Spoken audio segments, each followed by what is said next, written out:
I mentioned earlier that Linux is a multi-user operating system, and we have just seen how to create a new user. Any user on this system will be able to read the file and folder inside of the home folder of any other user. That's by design, and in order to help you understand how the sharing works between users, I need to take a slightly talking about file permissions. On a Linux system, users are organized into groups for management purpose and to make sharing file easier. So at any given time, a file has a user and group associated with it. In order to control access, we can tell the system how to treat access to a file based on the owner of the file, the group of the file, and a third category called others, which is everyone who is not the user that created a file and who is not a member of the files group.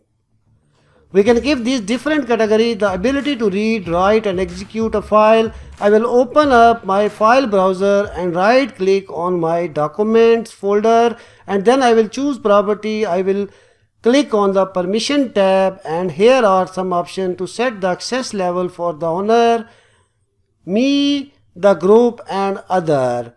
Normally I have access to create and delete files that are inside of my home folder.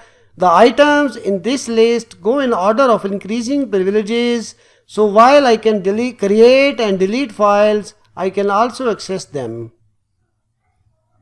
which means I can read their content, and I can list them, which means I can see them. When it comes to the group setting, Ubuntu work a little differently than other Linux distribution.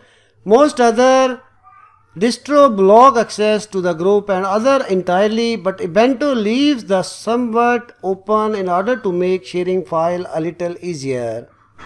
Here in the next section, we see group that the same name as my user. When my user was created, there was also a group of the same name created, and that group can access my files. Another here also can access my files. So any user that I create, as long as I don't change their group membership, will be in others.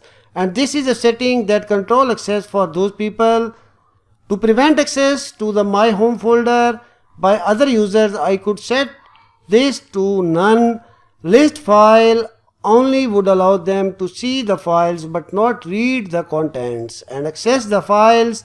As I mentioned earlier, lets user read a file but not modify it.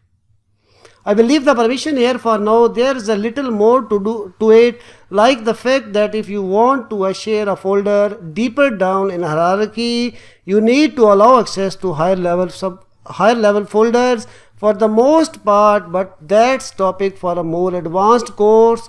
If you like to learn more about how permission work, so I will recommend to see my course Linux Command Line on Udemy.